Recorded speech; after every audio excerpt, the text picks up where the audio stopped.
திருநெல்வேலியில் திருநங்கைகளுக்கு தனி சுடுகாடு வேண்டும் என ஆட்சியரிடம் கோரிக்கை வைக்கப்பட்டுள்ளது. திருநெல்வேலி மாவட்டத்தில் 300க்கும் மேற்பட்ட திருநங்கைகள் மற்றும் திருநம்பிகள் உள்ளனர். அவர்களுக்கான சிறப்பு குறைதீர் கூட்டம் மாவட்ட ஆட்சியர் அலுவலகத்தில் நடைபெற்றது. அதில் கலந்து கொண்ட திருநங்கைகள் நரசிங்கநல்லூர் பகுதியில் தங்களுக்கு தனி சுடுகாடு அமைத்து தர வேண்டும் என கோரிக்கை மனு அளித்தனர். வீடு இல்லாத மக்கள், பட்டா இல்லாத மக்கள்லாம் இலவச வீட்டுமனை பட்டா கேட்டிருக்கிறாங்க. அப்புறம் நாங்கள் பல காலமாக குடியிருந்து வரக்கூடிய அந்த இடத்துல வந்து தண்ணீர் வசதி பற்றாக்குறை, அப்புறம் சாலை வசதி, ரோடு வந்து எங்களுக்கு ஸ்ட்ரீட் தெரு வந்து அமைக்கிறது கேட்டிருந்தோம். அதையும் கோரிக்கையாக நாங்கள் வச்சுருந்தோம் எங்கள் மக்கள்.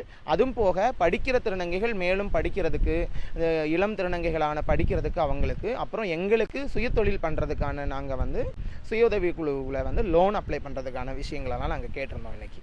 அப்புறம் நாங்கள் வந்து எங்கள் மக்களுக்கான தனியாக எரிப்பு மயானம் அப்படிங்கிற ஒரு விஷயம் வந்து நாங்கள் தனியாக கேட்டிருந்தோம். எங்கள் இடத்து பக்கத்தில், நாங்கள் குடியிருக்கிற பக்கத்தில் வந்து ஒரு புறம்போக்கு இடத்துல எங்களுக்கு வந்து மயானம் அமைச்சு தர முடியும் நாங்கள்